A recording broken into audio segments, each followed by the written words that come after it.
Kitab Rut. Rut pasal 1. Rut dan Naomi. Pada zaman para hakim memerintah, ada kelaparan di tanah Israel. Lalu pergilah seorang dari Betlehem Yehuda beserta istrinya dan kedua anaknya laki-laki ke daerah Moab untuk menetap di sana sebagai orang asing. Nama orang itu ialah Elimelech, nama istrinya Naomi, dan nama kedua anaknya Mahlon dan Kilion.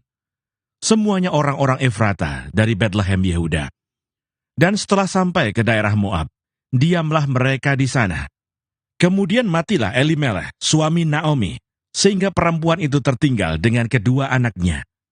Keduanya mengambil perempuan Moab. Yang pertama bernama Orpa, yang kedua bernama Rut. Dan mereka diam di situ, kira-kira 10 tahun lamanya. Lalu matilah juga keduanya, yakni Mahlon dan Kilion, sehingga perempuan itu kehilangan kedua anaknya dan suaminya. Kemudian berkemaslah ia dengan kedua menantunya, dan ia pulang dari daerah Moab. Sebab di daerah Moab, ia mendengar bahwa Tuhan telah memperhatikan umatnya dan memberikan makanan kepada mereka. Maka berangkatlah ia dari tempat tinggalnya itu, bersama-sama dengan kedua menantunya.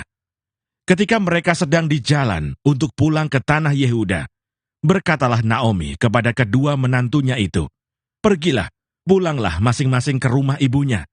Tuhan kiranya menunjukkan kasih-Nya kepadamu, seperti yang kamu tunjukkan kepada orang-orang yang telah mati itu dan kepadaku.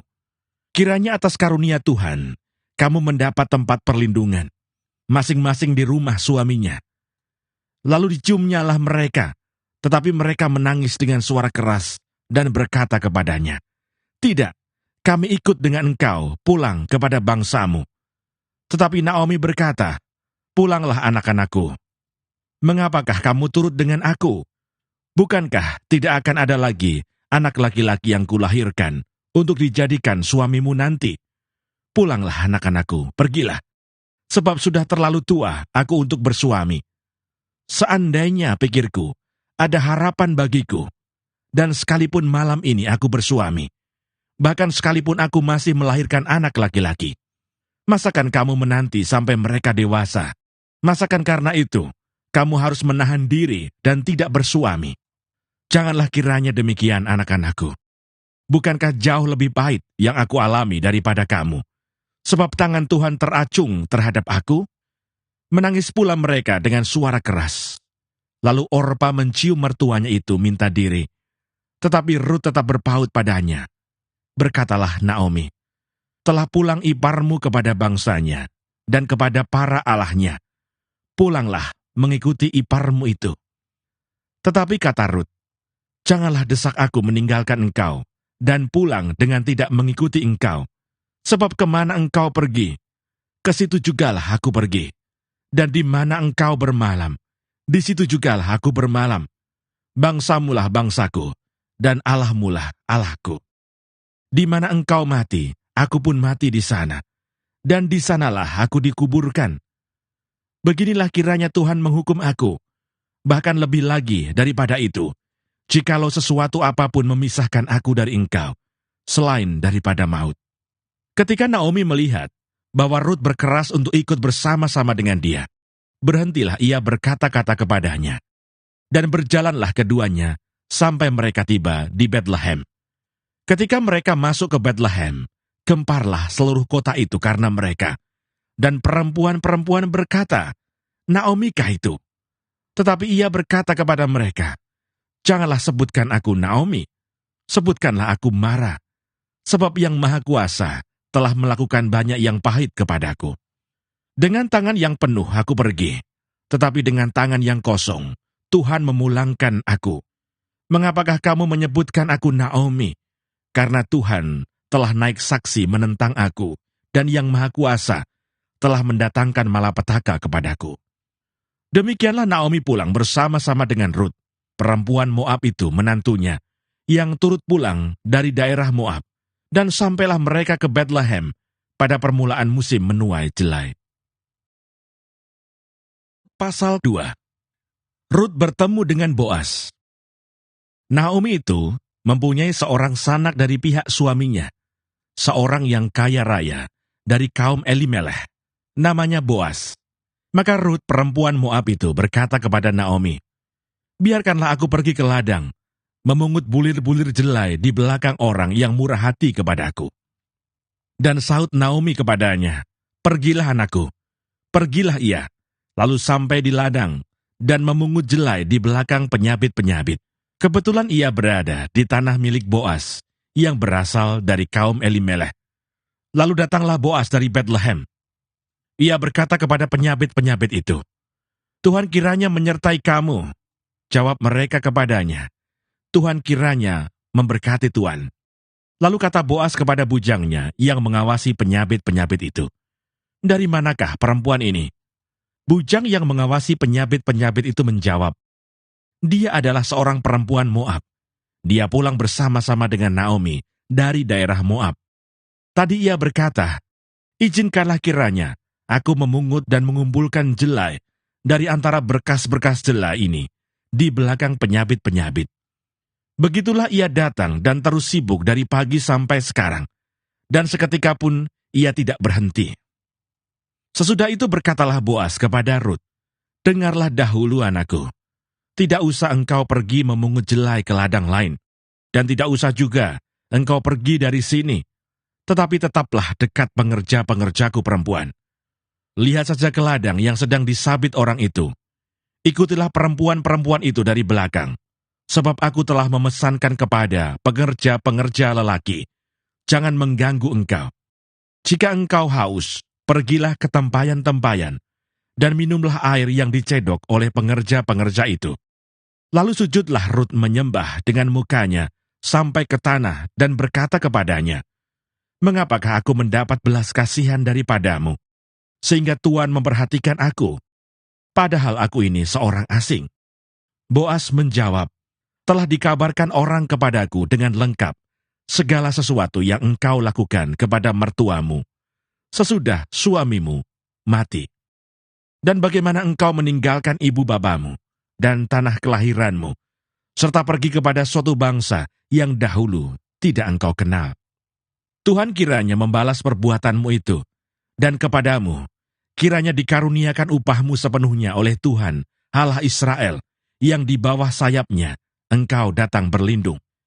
Kemudian berkatalah Rut, "Memang aku mendapat belas kasihan daripadamu, ya Tuhanku, sebab Tuhan telah menghiburkan aku, dan telah menenangkan hati hambamu ini, walaupun aku tidak sama seperti salah seorang hamba-hambamu perempuan." Ketika sudah waktu makan, berkatalah Boas kepadanya, "Datanglah kemari, makanlah roti ini, dan celupkanlah suapmu ke dalam cuka ini." Lalu duduklah ia di sisi penyabit-penyabit itu. Dan Boas mengunjukkan bertih gandum kepadanya. Makanlah Rut sampai kenyang, bahkan ada sisanya. Setelah ia bangun untuk memungut pula, maka Boas memerintahkan kepada pengerja-pengerjanya, "Dari antara berkas-berkas itu pun, ia boleh memungut, janganlah ia diganggu. Bahkan haruslah kamu dengan sengaja menarik sedikit-sedikit dari onggokan jelai itu untuk dia dan meninggalkannya, supaya dipungutnya. Janganlah berlaku kasar terhadap dia." Maka ia memungut di ladang sampai petang.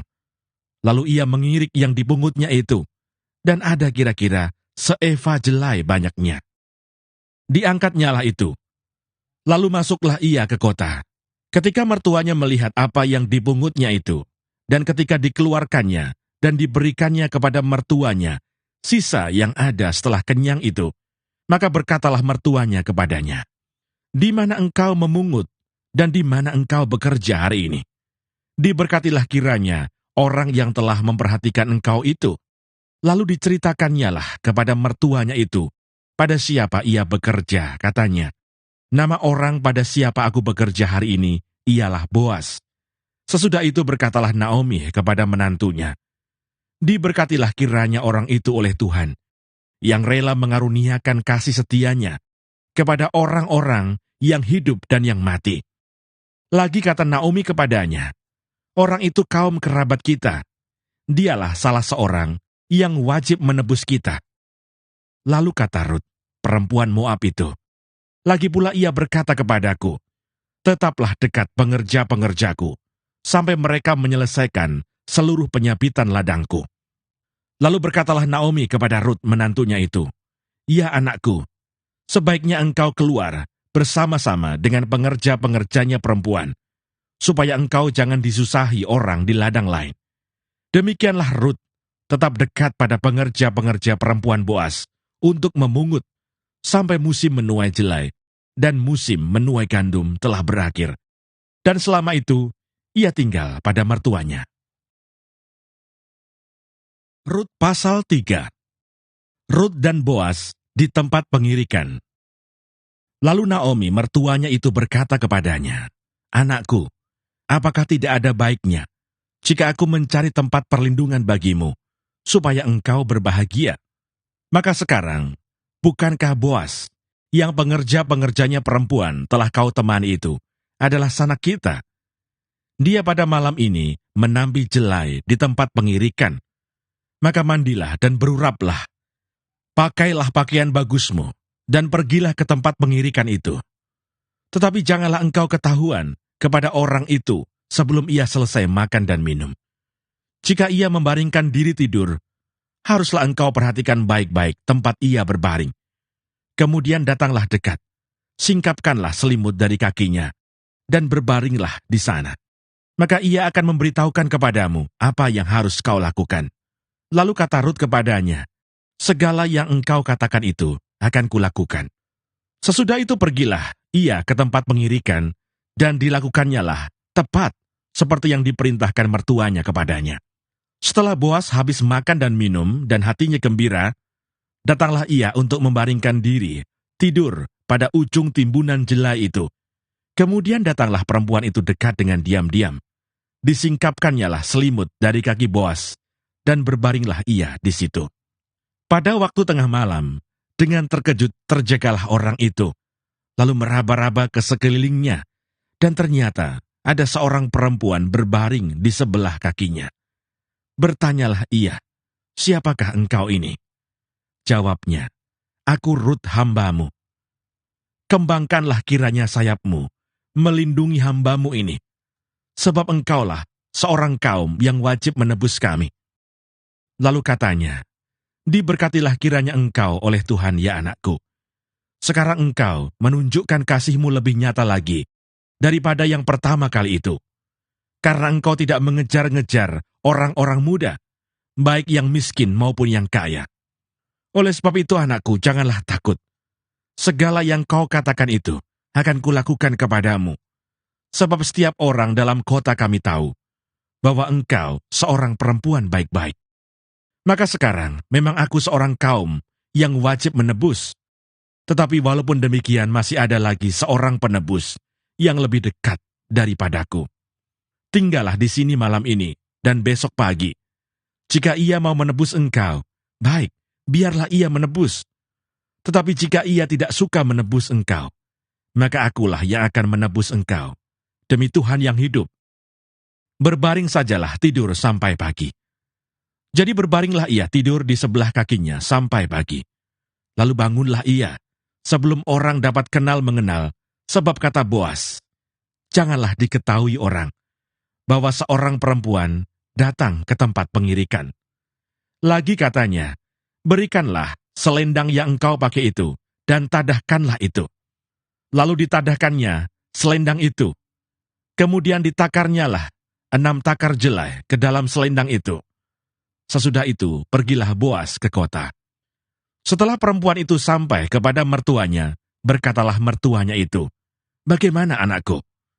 Lalu diceritakannya semua yang dilakukan orang itu kepadanya, serta berkata, "Yang 6 takar jelai ini diberikannya kepadaku, sebab katanya, engkau tidak boleh pulang kepada mertuamu dengan tangan hampa."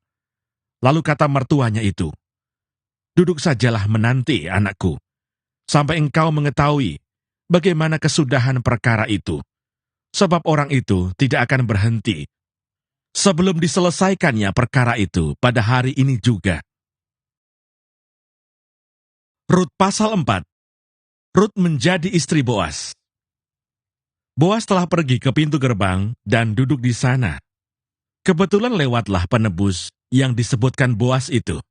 Lalu berkatalah Boas, "Hai saudara, datanglah dahulu kemari, duduklah di sini." Maka datanglah ia, lalu duduk. Kemudian dipilihnyalah 10 orang dari para tua-tua kota itu, dan berkata, "Duduklah kamu di sini." Maka duduklah mereka. Lalu berkatalah ia kepada penebus itu, "Tanah milik kepunyaan saudara kita, Elimeleh, hendak dijual oleh Naomi, yang telah pulang dari daerah Moab. Jadi pikirku, baik juga hal itu kusampaikan kepadamu sebagai berikut. Belilah tanah itu di depan orang-orang yang duduk di sini, dan di depan para tua-tua bangsa kita. Jika engkau mau menebusnya, tebuslah. Tetapi jika engkau tidak mau menebusnya, beritahukanlah kepadaku, supaya aku tahu. Sebab tidak ada orang yang dapat menebusnya, kecuali engkau. Dan sesudah engkau, aku." Lalu berkatalah ia, "Aku akan menebusnya." Tetapi kata Boas, "Pada waktu engkau membeli tanah itu dari tangan Naomi, engkau memperoleh Rut juga, perempuan Moab, istri orang yang telah mati itu, untuk menegakkan nama orang itu di atas milik pusakanya." Lalu berkatalah penebus itu, "Jika demikian, aku ini tidak dapat menebusnya, sebab aku akan merusakkan milik pusakaku sendiri. Aku mengharap engkau menebus apa yang seharusnya aku tebus, sebab aku tidak dapat menebusnya." Beginilah kebiasaan dahulu di Israel dalam hal menebus dan menukar. Setiap kali orang hendak menguatkan sesuatu perkara, maka yang seseorang menanggalkan kasutnya sebelah dan memberikannya kepada yang lain. Demikianlah caranya orang mensahkan perkara di Israel. Lalu penebus itu berkata kepada Boas, "Engkau saja yang membelinya." Dan ditanggalkannyalah kasutnya. Kemudian berkatalah Boas kepada para tua-tua dan kepada semua orang di situ, "Kamulah pada hari ini menjadi saksi bahwa segala milik Elimeleh dan segala milik Kilion dan Mahlon aku beli dari tangan Naomi. Juga Rut perempuan Moab itu, istri Mahlon, aku peroleh menjadi istriku, untuk menegakkan nama orang yang telah mati itu di atas milik pusakanya. Demikianlah nama orang itu tidak akan lenyap dari antara saudara-saudaranya dan dari antara warga kota. Kamulah pada hari ini menjadi saksi." Dan seluruh orang banyak yang hadir di pintu gerbang dan para tua-tua berkata, "Kamilah menjadi saksi. Tuhan kiranya membuat perempuan yang akan masuk ke rumahmu itu sama seperti Rahel dan Lea, yang keduanya telah membangunkan umat Israel. Biarlah engkau menjadi makmur di Efrata, dan biarlah namamu termasyur di Bethlehem. Keturunanmu kiranya menjadi seperti keturunan Peres, yang dilahirkan Tamar bagi Yehuda, oleh karena anak-anak yang akan diberikan Tuhan kepadamu dari perempuan muda ini." Lalu Boas mengambil Rut dan perempuan itu menjadi istrinya, dan dihampirinyalah dia. Maka atas karunia Tuhan, perempuan itu mengandung, lalu melahirkan seorang anak laki-laki. Sebab itu perempuan-perempuan berkata kepada Naomi, "Terpujilah Tuhan, yang telah rela menolong engkau pada hari ini, dengan seorang penebus.